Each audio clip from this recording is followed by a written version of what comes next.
Assalamualaikum warahmatullahi wabarakatuh.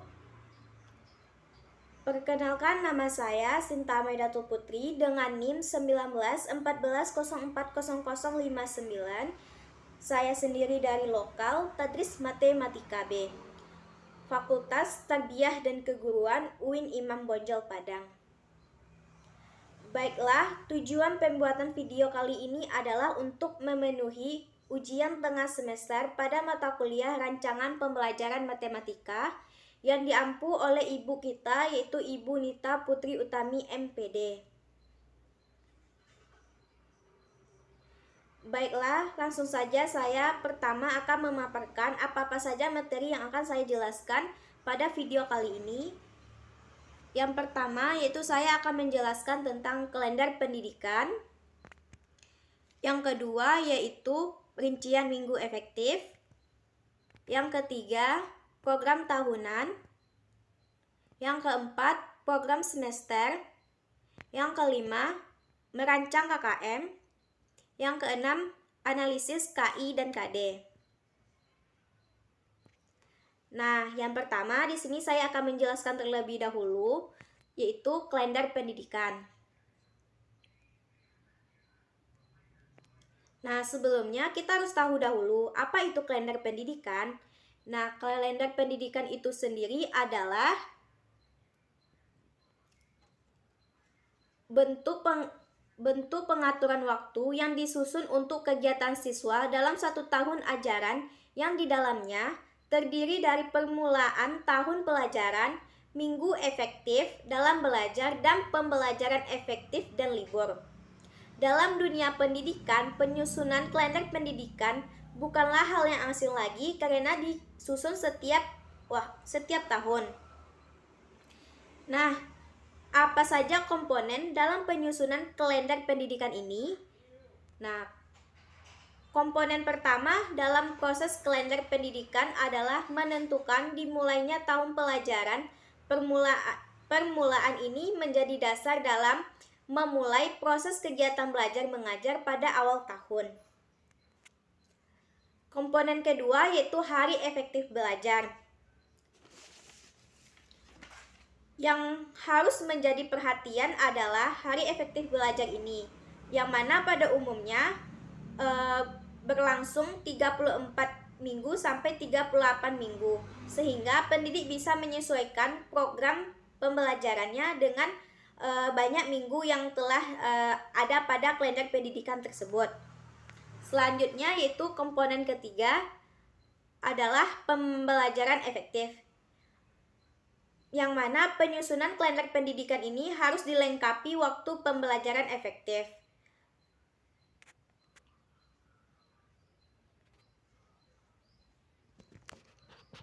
Nah, selanjutnya yaitu contoh kalender pendidikan dan bagaimana cara kita membaca kalender pendidikan tersebut. Nah, teman-teman bisa melihat pada PPT ini terdapat contoh kalender pendidikan, yaitu jenjang sekolah menengah atas atau SMA, sekolah menengah kejuruan atau SMK, atau sekolah luar biasa atau SLB. Nah, yang mana di sini teman-teman bisa melihat bahwa terdapat semester ganjil dan semester genap, yang mana semester ganjil ini dimulai pada bulan Juli sampai bulan Desember, dan yang kedua terdapat semester genap. Semester genap ini dimulai pada bulan Januari sampai pada bulan Juni. Nah, di sini saya akan mencontohkan bagaimana cara kita untuk membaca kalender pendidikan tersebut.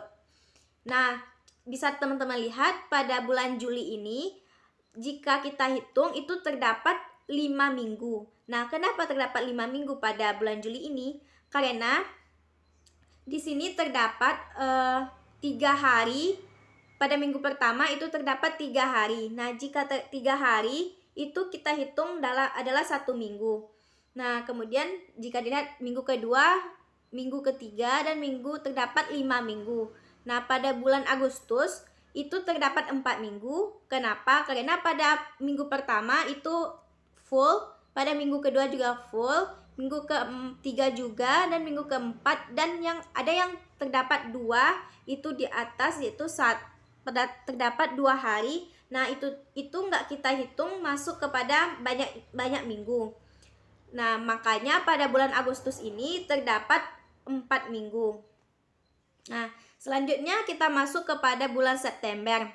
Nah, pada bulan September ini terdapat 5 minggu juga, karena di sini bisa teman-teman lihat bahwa juga terdapat pada minggu pertama yaitu terdiri dari 4 hari. Kemudian pada minggu kedua ada 6 hari, minggu ketiga 6 hari, minggu keempat juga 6 hari, dan minggu kelima ada 4 hari. Nah, ini bisa kita hitung ini banyak minggu pada bulan September ini adalah 5 minggu. Nah, begitu seterusnya kita menghitung banyak minggu pada bulan. Selanjutnya di sini saya akan menjelaskan yaitu tentang rincian minggu efektif. Nah, sebelumnya kita harus tahu dulu apa itu rincian minggu efektif. Nah, minggu efektif belajar adalah jumlah minggu kegiatan pembelajaran untuk setiap tahun pelajaran pada setiap satuan pendidikan. Dalam penyusunan minggu efektif perlu diperhatikan kalender pendidikan. Nah, kalender pendidikan ini yang seperti saya jelaskan sebelumnya tadi. Karena dalam menghitung rincian minggu efektif, kita mengacu pada kalender pendidikan tadi. Nah, yang mana rincian minggu efektif ini disusun oleh guru, yang mana bertujuan untuk sebagai pedoman dalam menyusun rencana pelaksanaan pembelajaran dalam satu semester yang meliputi jumlah minggu dalam kegiatan pembelajaran.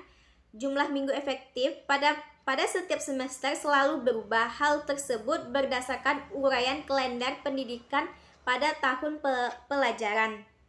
Nah, jadi kalender pendidikan ini tidak setiap tahun itu berbeda. Nah, sesuai dengan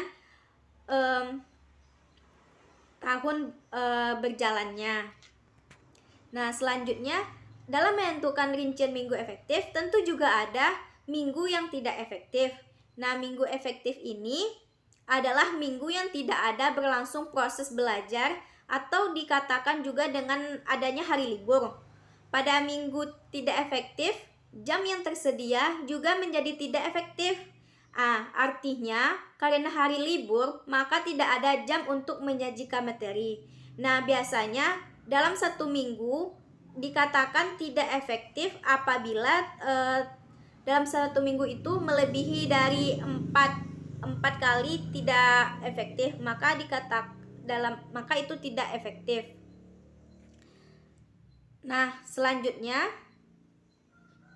saya akan memperlihatkan contoh dari rincian minggu efektif.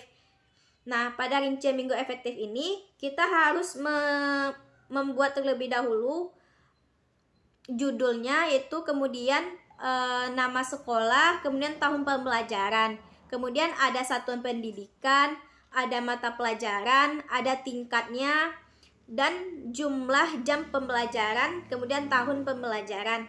Nah, di sini teman-teman bisa lihat bahwa terdapat bagaimana cara perhitungan alokasi waktu semester ganjil berdasarkan kalender pendidikan yang saya jelaskan sebelumnya tadi.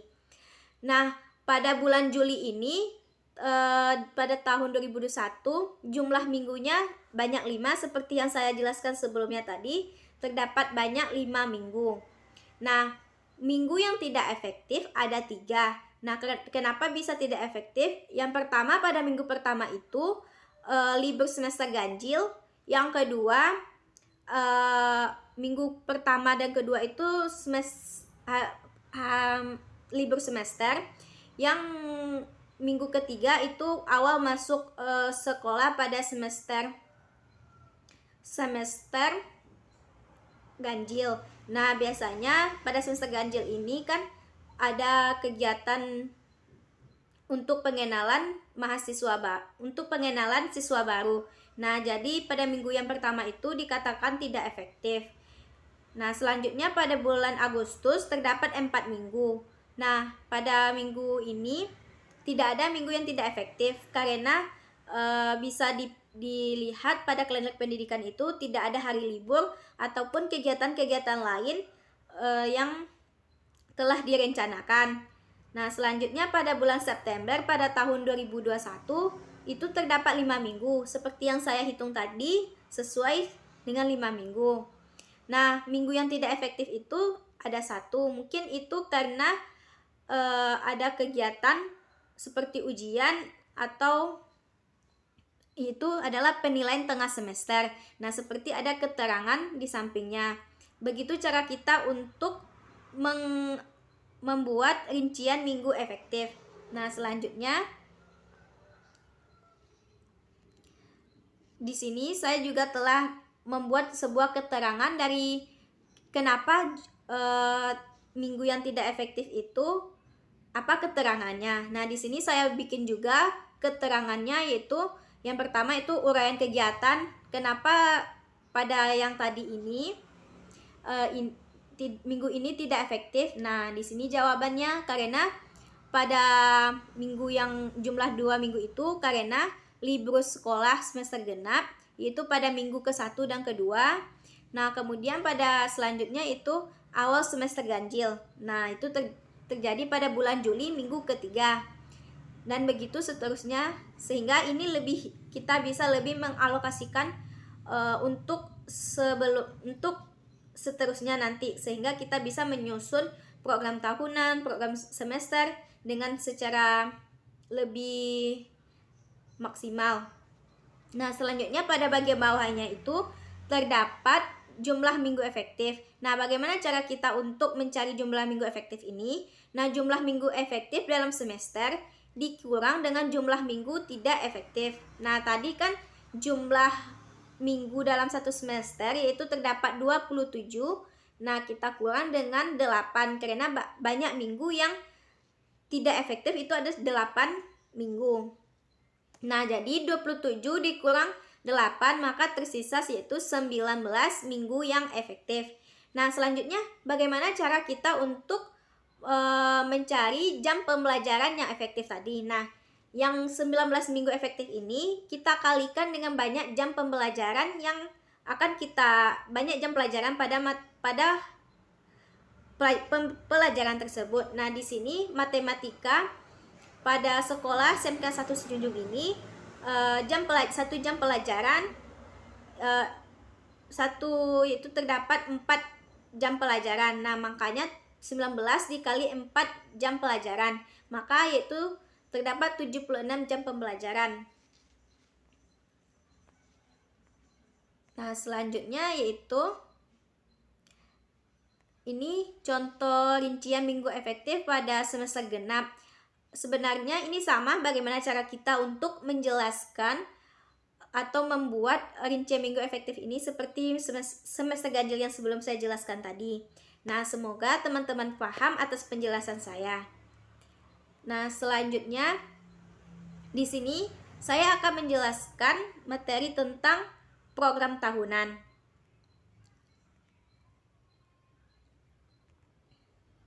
Nah, sebelumnya apa itu program tahunan? Nah, program tahunan adalah rencana penetapan alokasi waktu 1 tahun untuk mencapai tujuan SK dan KD yang telah ditetapkan. Penetapan alokasi waktu diperlukan agar seluruh kompetensi dasar yang ada dalam kurikulum seluruh dapat dicapai oleh siswa. Nah, apa saja sumber yang digunakan dalam pengembangan program tahunan ini? Yang pertama yaitu daftar standar kompetensi sebagai konsensus nasional yang dikembangkan dalam buku garis-garis besar program pengajaran atau GBPP setiap mata pembelajaran yang akan dikembangkan.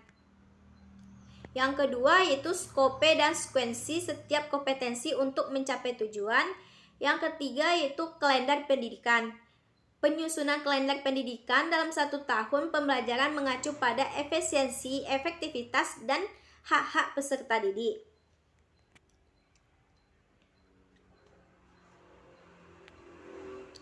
Nah, selanjutnya itu apa saja komponen yang terdapat pada program tahunan ini. Nah, itu terdapat identifikasi, yang mana identifikasi ini terdiri dari itu satuan pendidikan, mata pelajaran, tahun pelajaran, kemudian ada terdapat kompetensi inti, kompetensi dasar, alokasi waktu, dan keterangan. Nah, selanjutnya bagaimanakah langkah-langkah dalam merancang program tahunan ini? Nah, yang pertama itu menghitung jumlah minggu belajar efektif dalam 1 tahun. Nah, seperti yang saya jelaskan sebelum tadi, kita perlu menghitung rincian minggu efektif tersebut sebelum membuat program tahunan ini. Yang kedua itu menghitung pokok bahasan atau kegiatan tatap muka. Yang ketiga itu mendistribusikan alokasi waktu minggu belajar efektif ke dalam KD atau subtema.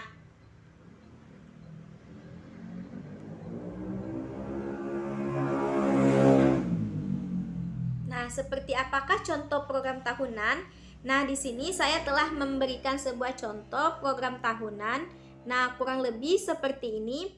Pada program saya buat itu judulnya itu seperti tadi terdapat komponen-komponen itu ada mata pembelajaran. Nah, mata pembelajarannya itu matematika, satuan pendidikan. Nah, saya di sini mengambil itu SMKN 1 Sijunjung dan kelas atau semester dan tahun pembelajaran. Kemudian saya cantumkan pula kompetensi inti, yaitu ada KI 3 itu tentang pengetahuan, KI 3 itu tentang keterampilan, yang mana nanti KD yaitu kita turunan dari kompetensi inti ini, pengembangan dari kompetensi inti. Nah, selanjutnya kita lihat bahwa di sini ada sebuah dibikin tabel, itu ada semester 1 dan ada semester 2. Nah, di sini pada tabel kompetensi dasar ini adalah pengembangan dari kompetensi inti ini tadi. Nah, selanjutnya ada materi pokok. Materi pokok ini inti dari yang pada kompetensi dasar ini. Nah, selanjutnya waktu. Nah, waktu ini kita bagi sesuai dengan kebutuhan atau tingkat kesusahan pada setiap KD atau materi pokoknya.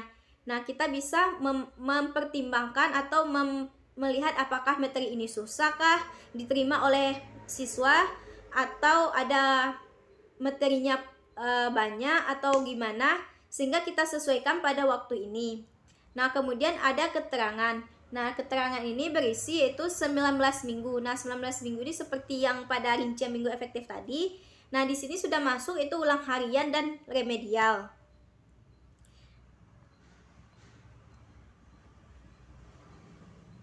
Nah, pada semester 2 juga begitu, kita membuat KD-nya, kemudian materi pokoknya, kemudian waktunya, yaitu pembagian waktu setiap materi atau setiap KD-nya. Nah, selanjutnya di sini saya akan membahas tentang program semester.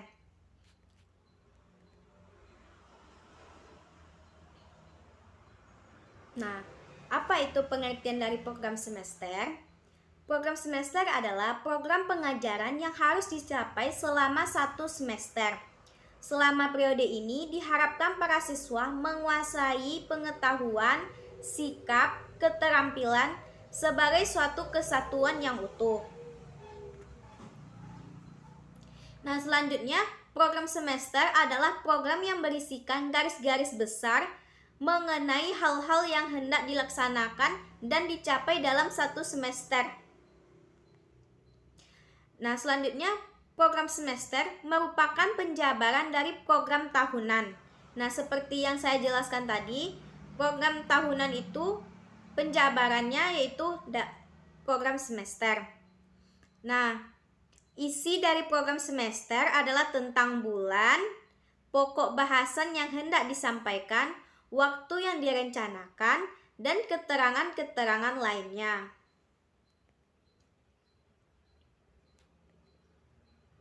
Nah, komponen apa saja yang terdapat pada program semester ini?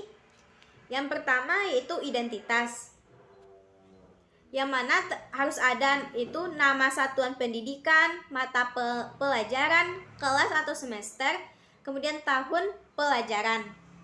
Nah, kemudian harus juga ada isi. Isinya itu terdapat materi pokok, KD, alokasi waktu, bulan, dan minggu, dan keterangan.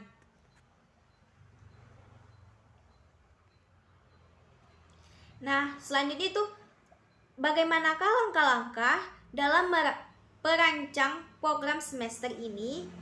Nah, yang pertama yaitu kita harus menelaah kalender pendidikan dan ciri khas satuan pendidikan berdasarkan kebutuhan tingkat satuan pendidikan tersebut. Yang kedua itu menandai hari-hari libur, permulaan tahun pembelajaran, minggu pembelajaran efektif, dan waktu pembelajaran efektif setiap minggu. Nah, hari-hari libur ini meliputi ada jeda tengah semester, jeda antar semester, libur akhir tahun pembelajaran, hari libur keagamaan, hari libur umum termasuk hari-hari besar nasional, dan yang terakhir itu hari libur khusus.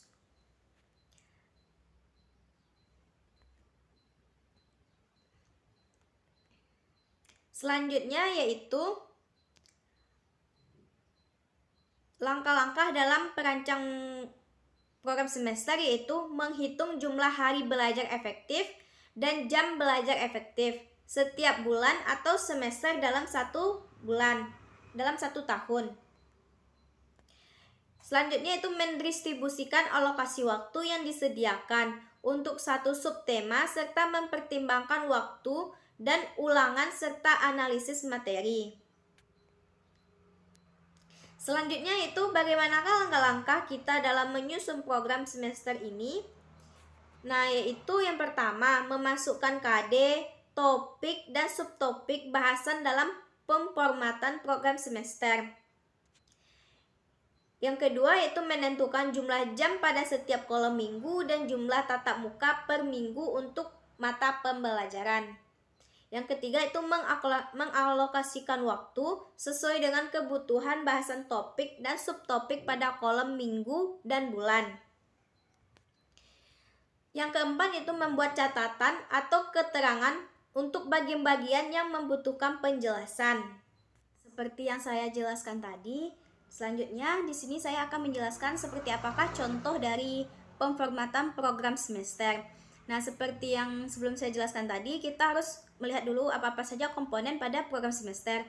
Nah, di sini ada kita bikin judulnya, yaitu judul dari format yang akan kita bikin itu tentang program semester. Nah, selanjutnya itu ada identitasnya, yaitu identitas sekolah kita, kemudian ada mata pelajaran, ada kelas, dan ada tahun pembelajaran.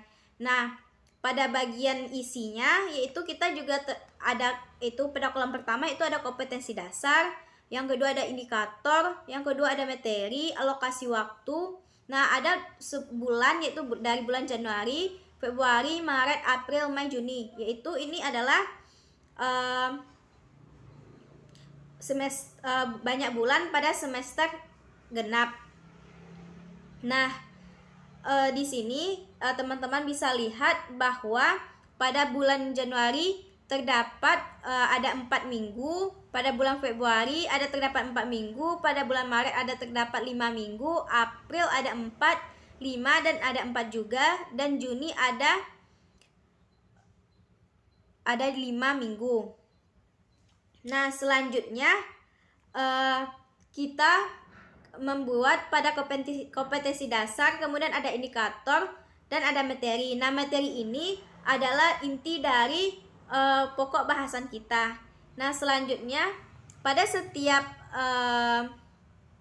KD atau indikator kita bikin alokasi waktu. Nah, alokasi waktu ini bisa kita bikin itu sesuai dengan yang kita bikin pada program tahunan tadi. Nah, kita jabarkan pada sini. Kemudian pada penjabarannya ini, misalnya pada KD menganalisis kaidah pencacahan, permutasi, dan kombinasi pada masalah kontekstual. Nah, terdapat indikatornya itu mengidentifikasi aturan pencacahan, yaitu aturan penjumlahan, aturan perkalian melalui masalah kontekstual, dan seterusnya sampai ke bawah. Nah, di sini kita pada pada bulan Januari, minggu pertama itu adalah hari libur semester. Nah, selanjutnya kita masuk kepada minggu kedua, yaitu kita bagi sesuai dengan banyak jam pembelajaran atau sesuai dengan indikator. Nah, apakah indikator yang ini bisakah selesai pada 4 jam pembelajaran saja atau butuh diulang lagi pada pertemuan yang selanjutnya ditambah 4 jam pembelajaran atau 2 jam pembelajaran. Nah, di sini saya telah membagi banyak pada KD yang pertama itu ada 16 jam. Kemudian setiap indikator itu ada terdapat 4 jam pada minggu pertama, karena menurut saya itu tidak akan selesai sebanyak ini indikatornya, maka saya sambung pada minggu selanjutnya yaitu 4 jam lagi. Kemudian ada 4 jam pembelajaran. Nah, kurang lebih seperti ini. Nah, kemudian pada bagian bawah kita harus juga menyisihkan waktu untuk ulangan harian dan analisis atau pengulangan materi. Nah, selanjutnya kita lihat. Nah, untuk lebih jelas kita buatlah keterangan-keterangan setiap minggu biar kita lebih jelas untuk mengalokasikan waktu untuk setiap minggu. Nah, di sini saya telah membuat keterangan setiap warna yang saya berikan pada format tersebut. Nah, pada keterangan yang pertama itu ada warna coklat, itu libur semester ganjil atau genap. Nah, warna kuning itu penilaian tengah semester. Dan warna orange itu ujian sekolah atau US. Dan warna hijau itu pesantren Ramadan. Nah, yang warna ungu itu jumlah alokasi waktu. Nah, yang selanjutnya itu warna biru muda itu awal PKL. Nah, di SMK itu ada PKL atau dan ini terjadi pada semester genap dan pada kelas 11. Nah, makanya di sini saya cantumkan pula yaitu keterangan itu awal PKL. Kemudian yang warna selanjutnya itu ada kelas meeting dan pembagian lapor. Nah, yang warna biru pekat yaitu libur semester ganjil dan genap. Nah, begitu cara kita untuk membuat program semester. Baiklah, selanjutnya di sini saya akan membahas materi tentang kriteria ketuntasan minimal atau KKM.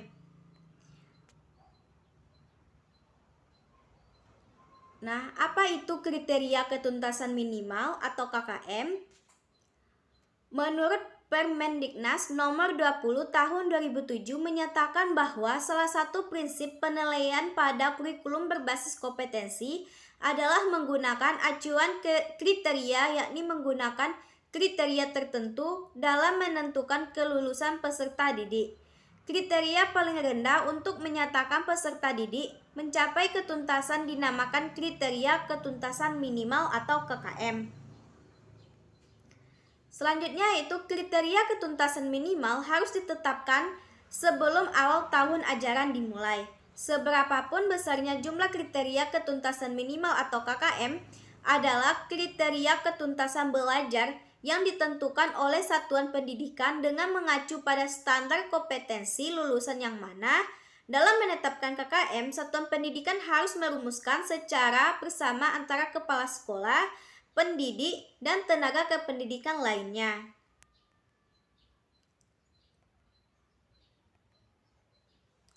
Nah, selanjutnya itu prinsip penetapan KKM. Penetapan KKM merupakan kegiatan pengambilan keputusan yang dapat dilakukan melalui metode kualitatif atau metode kuantitatif. Nah, yang mana metode kualitatif dapat dilakukan melalui penilaian profesional oleh pendidik dengan mempertimbangkan kemampuan akademik, pengalaman pendidik mengajar pelajaran di sekolahnya. Nah, sedangkan metode kuantitatif dilakukan dengan rentang angka yang disepakati yang sesuai dengan penetapan kriteria yang ditentukan. Selanjutnya itu penetapan nilai kriteria ketuntasan minimal dilakukan melalui analisis ketuntasan belajar minimal pada setiap indikator dengan memperhatikan kompleksitas, daya dukung, dan indeks pada peserta didik untuk mencapai ketuntasan kompetensi dasar dan standar kompetensi. Selanjutnya yaitu kriteria ketuntasan minimal setiap kompetensi dasar atau KD merupakan rata-rata dari indikator yang terdapat dalam kompetensi dasar tersebut. Selanjutnya yaitu kriteria ketuntasan minimal setiap standar kompetensi atau SK merupakan rata-rata KKM kompetensi dasar atau KD yang terdapat dalam SK tersebut. Selanjutnya itu kriteria ketuntasan minimal satu mata pelajaran merupakan rata-rata dari semua KKM SK yang terdapat dalam satu semester atau 1 tahun pembelajaran dan dicantumkan dalam laporan hasil belajar yaitu LHB atau rapor peserta didik. Selanjutnya yaitu indikator. Indikator merupakan referensi atau rujukan bagi pendidik untuk membuat soal-soal pengulangan baik ulangan harian, UH, ulangan tengah semester, atau maupun ulangan akhir semester atau UAS. Nah, selanjutnya itu pada setiap indikator atau kompetensi dasar dimungkinkan adanya perbedaan nilai ketuntasan minimal.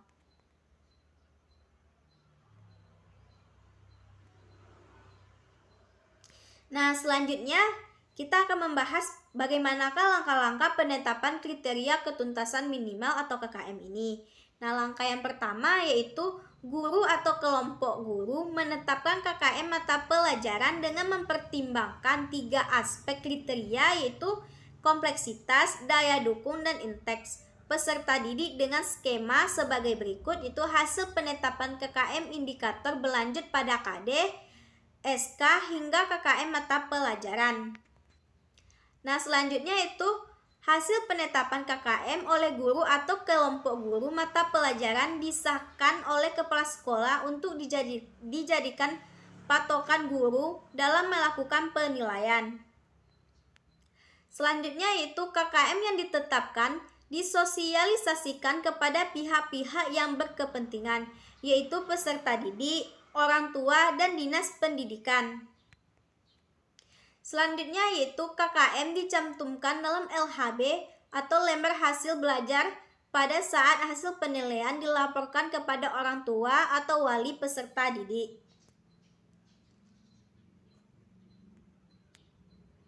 Nah, selanjutnya itu bagaimanakah contoh penetapan KKM ini? Nah, yang pertama itu kita harus hitung jumlah kompetensi dasar setiap mata pelajaran setiap kelas. Nah, kemudian tentukan kekuatan atau nilai untuk setiap aspek komponen sesuai dengan kemampuan masing-masing aspek. Yaitu aspek kompleksitas,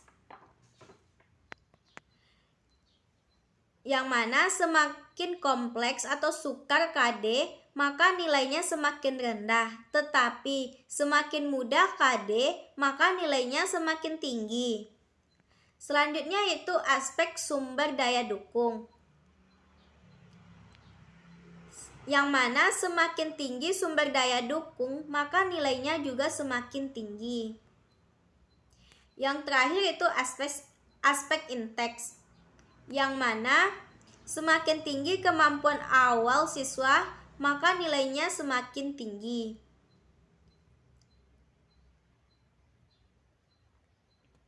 Selanjutnya yaitu untuk memudahkan analisis, seperti setiap indikator perlu dibuat skala penilaian yang disepakati oleh guru mata pelajaran. Contohnya yaitu, nah di sini dibikin itu ada aspek yang dianalisis, kemudian ada kriteria dan skala penilaian. Nah, pada aspek yang dianalisis yaitu terdapat kompleksitas, daya dukung, indeks peserta didik. Nah, bagaimanakah kompleksitas, kriteria, dan skala penilaiannya? Nah, di sini seperti dijelaskan tadi, jika kompleksitas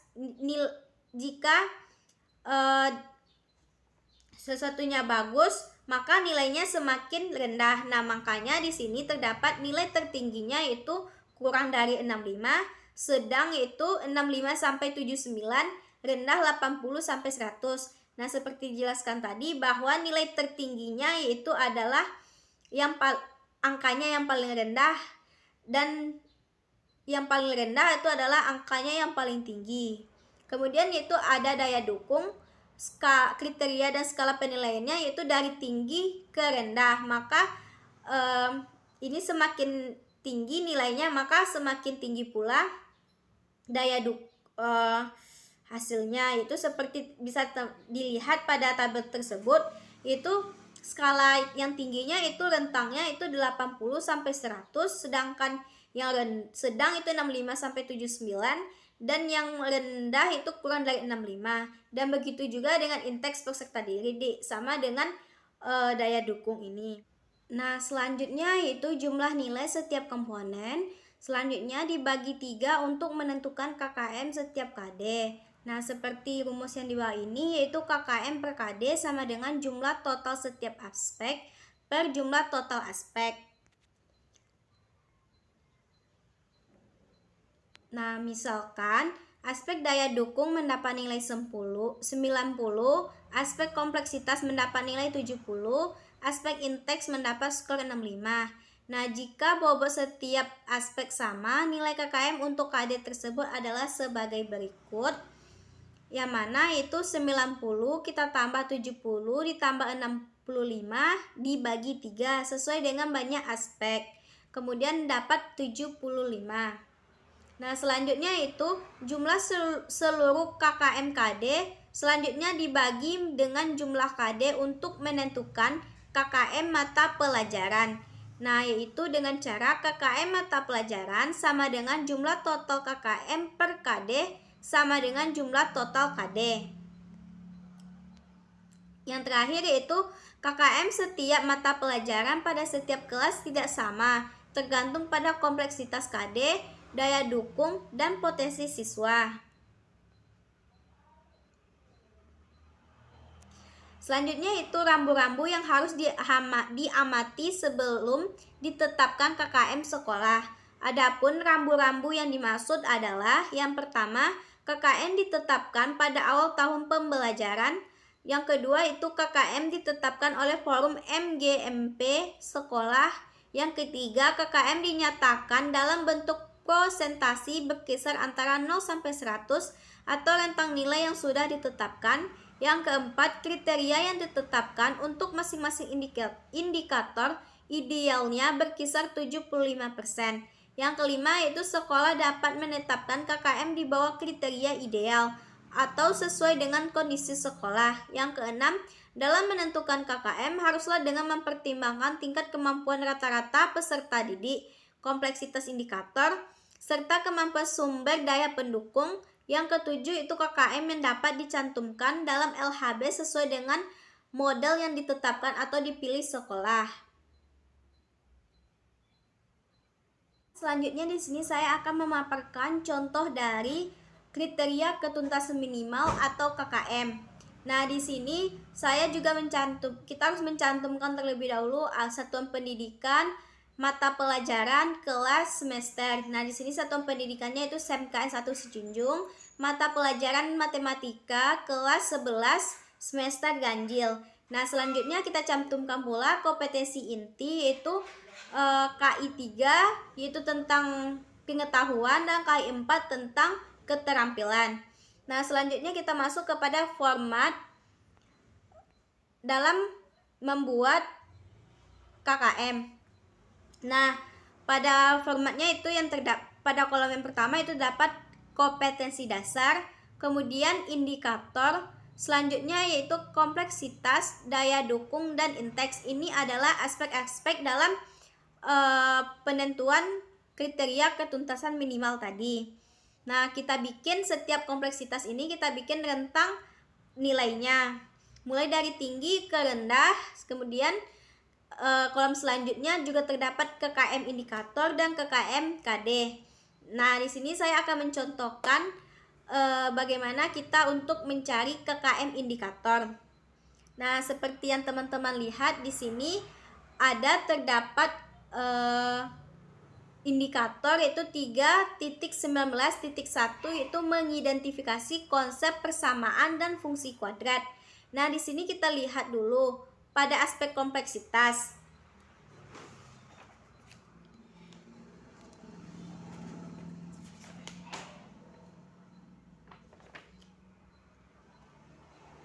Nah, pada kompleksitas ini kita lihat kesulitan atau kerumitan setiap indikator atau kompetensi dan standar kompetensi yang harus dicapai oleh peserta didik.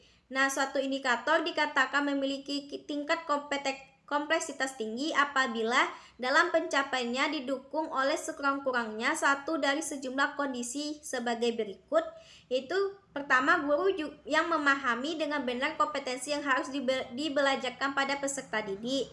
Nah, apakah pada sekolah ini sudah memenuhi atau telah mencapai pada tingkat ini? Nah, selanjutnya juga ada guru yang apakah guru kreatif atau inovatif dalam metode pembelajarannya atau bervariasikah pelajaran yang diberikan cara belajarnya atau gimana? Selanjutnya itu guru yang menguasai pengetahuan dan kemampuan sesuai dengan bidang yang diajarkan.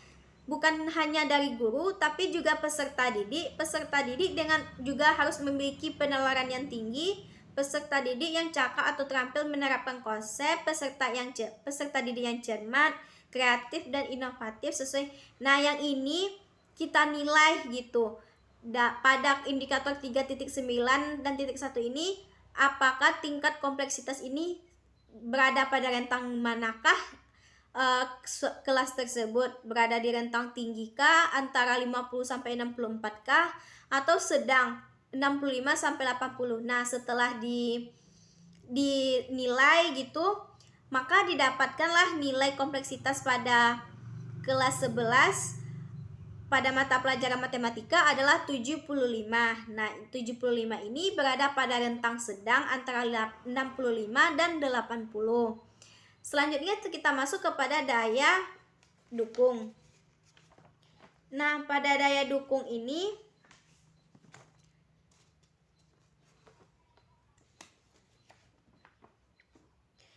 dalam penyelenggaraan pelajaran pada masing-masing sekolah, apakah sarana dan prasarana pendidikan yang sesuai dengan ketentuan kompetensi yang harus dicapai peserta didik?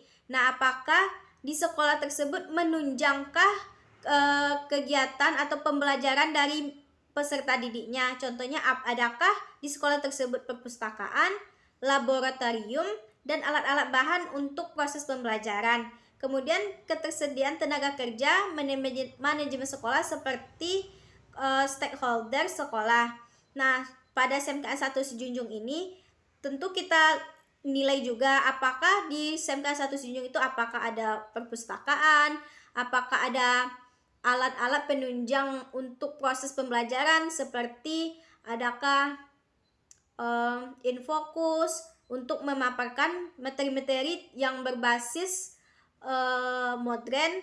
Kemudian apakah ada papan tulis berbentuk bergaris peta, atau adakah roll atau hal-hal yang lain, atau busur yang besar untuk seorang guru menjelaskan di bagian ketika menerangkan pembelajaran. Nah, kita lihat pada mengidentifikasi konsep persamaan dan fungsi kuadrat. Nah, apakah sudah menunjang, apakah ada buku-buku pelajaran tentang pada indikator ini? Apakah guru sudah menyediakan media-media yang berkaitan dengan indikator tersebut? Nah, di sini saya lihat itu daya dukungnya cuma 70, yaitu sedang berada pada rentang nilai yaitu 65-80. Nah, selanjutnya yaitu INTEX, yaitu tingkat kemampuan rata-rata peserta didik di sekolah, yang mana bersangkutan penetapan INTEX di kelas 11 didasarkan pada hasil seleksi pada penerimaan peserta didik baru, nilai ujian sekolah atau rapor dia waktu SMP, dan tes seleksi masuk atau psikotes. Sedangkan penetapan indeks pada kelas 11 ini atau di kelas 12 nanti ini berdasarkan kemampuan peserta didik di kelas sebelumnya. Nah, di sini kita lihat dahulu apakah tingkat kemampuan siswa pada sebelumnya itu memiliki rata-rata yang berada pada rentang tinggi kah, atau sedangkah, atau rendahkah. Nah, pada SMK 1 ini dengan nilai yaitu 85, nah berada pada rentang nilai yaitu berada pada rentang tertinggi. Nah, yaitu antara rentang nilai 81 sampai 100. Nah, bagaimanakah kita cara untuk menentukan KKM indikator ini? Nah, caranya itu seperti yang saya jelaskan sebelumnya tadi, yaitu jumlahkan semua nilai pada aspek, yaitu aspek kompleksitas, daya dukung, indeks pada indikator tersebut. Nah, di sini itu terdapat nilainya yaitu 75, kita tambah 70 ditambah 85. Kemudian kita bagi sebanyak aspek, itu ada 3, maka didapatkan 77. Nah, begitu seterusnya cara kita untuk menghitung indikator pada KKM indikator. Nah, selanjutnya bagaimanakah kita cara untuk menghitung KKM KD-nya? Nah, KKM KD ini kita hitung setelah kita menghitung semua KKM indikator. Nah, seperti di ini, maka kita jumlahkan semua nilai yang ada di KKM indikator, yaitu 77, 80, 84, 85, 81, 80, 81. Nah, kemudian kita bagi sebanyak indikator ini, yaitu dibagi 6. Kemudian kita dapatlah KKM KD-nya yaitu 81. Nah, begitu seterusnya sampai ke bawah sehingga kita memperoleh seperti ini. Nah, kemudian kita jumlahkan pada bagian bawah itu terdapat ada total indikator. Nah, total indikator semuanya yaitu sebanyak 68 indikator. Kemudian jumlah nilai KKM semua indikator itu kita jumlahkan semua nilai yang ada pada KKM indikator ini sehingga menghasilkan itu 5.502. Kemudian nilai KKM semester 1 sama dengan jumlah nilai KKM semua indikator dibagi total indikator. Nah, di sini yaitu jumlah nilai KKM semua indikator itu 5.502, kita bagi dengan 68 banyak indikator tadi, sehingga kita peroleh yaitu sebanyak 81. Nah, begitu juga cara kita untuk mencari jumlah nilai KKM semua KD. Nah, selanjutnya yaitu kita bikin keterangan untuk lebih jelasnya atau untuk lebih mempermudah kita. Nah, itu terdapat rentang nilai, ada kompleksitas, daya dukung, dan indeks seperti yang saya jelaskan sebelumnya tadi. Ini adalah keterangan yang di atas tadi. Nah, sekianlah contoh KKM yang dapat saya jelaskan. Mohon maaf atas segala kekurangan. Semoga teman-teman paham atas segala penjelasan saya tadi. Nah, selanjutnya yang terakhir saya akan membahas tentang analisis KI dan KD.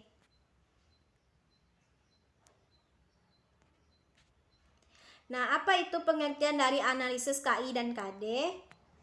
Berdasarkan Permendikbud nomor 21 tahun 2016, kompetensi inti atau KI merupakan tingkat kemampuan untuk mencapai standar kompetensi lulusan yang harus dikuasai peserta didik. Kompetensi inti dirancang untuk setiap kelas. Melalui kompetensi inti, sinkronisasi horizontal berbagai kompetensi dasar antar mata pelajaran pada kelas yang sama dapat dijaga. Selain itu, sinkronisasi vertikal. Selanjutnya itu pengertian kompetensi dasar. Kompetensi dasar adalah pengetahuan, keterampilan, dan sikap minimal yang harus dikuasai oleh peserta didik dalam penguasaan materi pelajaran yang diberikan dalam kelas pada jenjang pendidikan tertentu. Juga merupakan rincian atau penjabaran lebih lanjut dari standar kompetensi. Adapun penempatan komponen kompetensi dasar dalam silabus sangat penting. Hal ini berguna untuk meningkatkan para guru seberapa jauh tuntunan target kompetensi yang harus dicapainya. Selanjutnya saya akan menjelaskan contoh dari analisis KI dan KD ini. Dari analisis KI dan KD. Nah, di sini kita cantumkan pula satuan pendidikan yaitu SMK 1 Sejunjung, mata pelajaran matematika kelas 11 semester ganjil tahun pelajaran 2022. Nah, di sini adalah contoh pemformatan dari analisis KI dan KD, yaitu terdapat kompetensi inti, yaitu tentang pengetahuan dan keterampilan, yaitu kompetensi dasar, indikator, materi pokok, ruang lingkup, dan alokasi waktu. Nah, di sini bisa dilihat bahwa pada kompetensi inti terdapat itu pengetahuan, memahami, menerapkan, menganalisis, dan mengevaluasi tentang pengetahuan faktual, konseptual, operasional dasar, dan metakognitif sesuai dengan bidang dan lingkup kajian. Nah, di sini terdapat KD-nya yaitu menentukan nilai variabel pada persamaan dan fungsi kuadrat. Nah, selanjutnya kita bikin indikator. Nah, seperti dijelaskan tadi, seperti indikator yang sebelumnya. Kemudian kita lihat materi pokoknya apa, inti dari pelajaran yang apa materi pada indikator ini. Nah, di sini setelah dilihat bahwa pada indikator ini materinya adalah persamaan dan fungsi kuadrat. Nah, ruang lingkup ini yaitu masuk kepada 1. Nah, selanjutnya kita lihat alokasi waktunya. Ini sesuai dengan pada sebelumnya, yaitu pada program semester atau pada program tahunan yang sebelumnya. Kita sesuaikan yaitu dengan pada KD ini yaitu sebanyak 16 jam. Kemudian kita kali sebanyak 35 menit karena ini adalah ketentuan dari sekolah tersebut bahwa 1 jam pelajaran yaitu sebanyak 35 menit. Nah, ruang lingkup ini yaitu keterangannya setelah saya bikin di bawah, itu ruang lingkup mata pelajaran pada satuan pendidikan SMK yang meliputi aljabar, logika, geometri. Nah, kenapa pada yang pertama tadi masuk kepada ruang lingkup yang pertama itu karena persamaan dan fungsi kuadrat ini masuk kepada materi kepada pelajaran aljabar. Nah, sekian dari saya. Mohon maaf atas segala kekurangan dari saya. Semoga apa yang saya sampaikan tentang materi analisis KI dan KD bisa dipahami dengan baik. Nah, sekianlah yang dapat saya sampaikan tentang materi-materi yang ada pada mata kuliah rancangan pembelajaran matematika ini. Semoga apa yang saya sampaikan tadi bermanfaat bagi teman-teman semua. Terima kasih. Wassalamualaikum warahmatullahi wabarakatuh.